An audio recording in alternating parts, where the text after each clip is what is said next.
ठाकरे भवनात गिरीश महाजनांच्या दाव्यावर दादा भुसे हसून म्हणाले, नाशिक पालकमंत्र्यांचा निर्णय मुख्यमंत्री, उपमुख्यमंत्र्यांचा। रविवारी ऑगस्ट 17 रोजी रात्री 9 वाजेच्या सुमारास मंत्री दादा भुसे यांनी माध्यमाची साधला संवाद। नाशिकच्या पालकमंत्री पदावर मंत्री गिरीश महाजन यांनी दावा केल्यानंतर राज्याचे मंत्री दादा भुसे यांनी धुळ्यात यावर सूचक प्रतिक्रिया दिली आहे। नाशिकच्या पालकमंत्री पदाचा निर्णय सर्वस्वी मुख्यमंत्री आणि उपमुख्यमंत्री घेतील व तो आम्हा सर्वांना मान्य असेल। आपण अनेकदा नको त्या गोष्टींना जास्त महत्त्व देतो, असे म्हणत भुसे यांनी या वादावर अधिक बोलणे टाळले। 15 ऑगस्टला वरिष्ठांनी अमरावती येथे ध्वजारोहणाची जबाबदारी दिली आणि ती आपण पार पाडली, असे उदाहरण देत त्यांनी पक्षश्रेष्ठींचा निर्णय अंतिम असल्याचे स्पष्ट केले। धुळे शहरातील हिरव परिसरात ते माध्यमांशी बोलत होते। महत्त्व देत असतो। मी वेळोवेळी सांगितलेलं आहे, पालकमंत्री पदाच्या संदर्भातला निर्णय हा सर्वस्वी अधिकार माननीय मुख्यमंत्री महोदय, माननीय उपमुख्यमंत्री महोदयांचा आहे। ते जे निर्णय करतील त्याची अंमलबजावणी करणं ही आमची सगळ्यांची जबाबदारी आहे। आता 15 ऑगस्टचं ध्वजारोहण मुख्यमंत्री महोदयांनी, उपमुख्यमंत्री महोदयांनी आदेशित केलं। अमरावतीला माझ्यासारख्या कार्यकर्त्याला जबाबदारी दिली, तिथं ती जबाबदारी पार पाडली आणि म्हणून या संदर्भामध्ये ते जे निर्णय करतील तो निर्णय आम्हाला सगळ्यांना मान्य असेल। परंतु असा निर्णय झालाय का? कारण त्यांनी काल डायरेक्ट दावा केलेला नाही, मला या विषयाची माहिती नाही।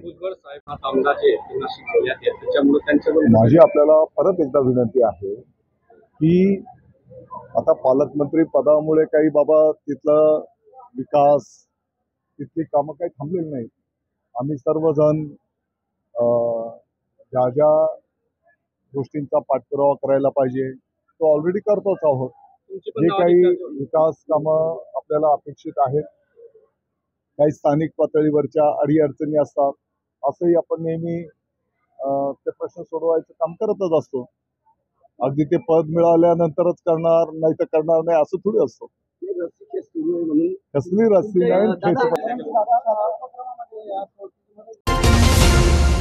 अधिकारी भाजप नेत्यांचे ओएसडी बनतात, वक्फ बोर्डाचे सदस्य तुरुंगात जातील, इम्तियाज जलील यांचा सरकारवर चौफेर हल्ला। एमआयएम पक्षाचे नेते तथा माजी खासदार इम्तियाज जलील यांनी आज धुळ्यात पत्रकार परिषद घेत भाजप सरकारवर चौफेर हल्ला चढवला। निवडणुकीनंतर ज्या अधिकाऱ्याकडे आपण तक्रार केली तोच अधिकारी विजयी भाजप उमेदवाराचा ओएसडी बनल्याचा खळबळजनक आरोप करत त्यांनी प्रशासकीय यंत्रणेच्या गैरवापराचा मुद्दा उपस्थित केला। यासोबतच वक्फ बोर्डाचा कारभार भ्रष्टाचाराने बरबटला असून सर्वोच्च न्यायालयाने चौकशी केल्यास बोर्डाचे अध्यक्ष आणि सदस्य तुरुंगात जातील, असा घणाघातही त्यांनी केला। निवडणूक आयोगाच्या निःपक्षपातीपणावर प्रश्नचिन्ह निर्माण करतानाच जळगावमधील तरुणाची हत्या प्रकरणावरून त्यांनी उपमुख्यमंत्री अजित पवार यांना जाब विचारला।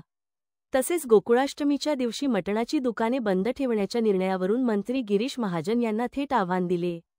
भाजपचा कोणताही नेता उठून काहीही बंद करेल हे आम्ही खपवून घेणार नाही, असा इशाराही त्यांनी यावेळी दिला। ये धांधलियों का निराकरण होना बहुत जरूरी है, वरना लोकशाही खतरे में आ जाएगी। हमारा बस यही कहना है।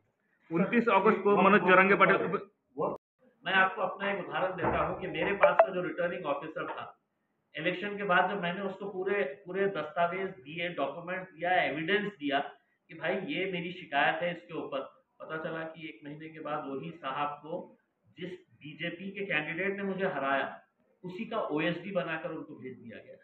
आज वो उसी बीजेपी मिनिस्टर के ओएसडी की हैसियत से काम कर रहे हैं, प्राइवेट सेक्रेटरी की हैसियत से काम कर रहे हैं। अभी कुछ दिन पहले शरद पवार और बच्चू कडू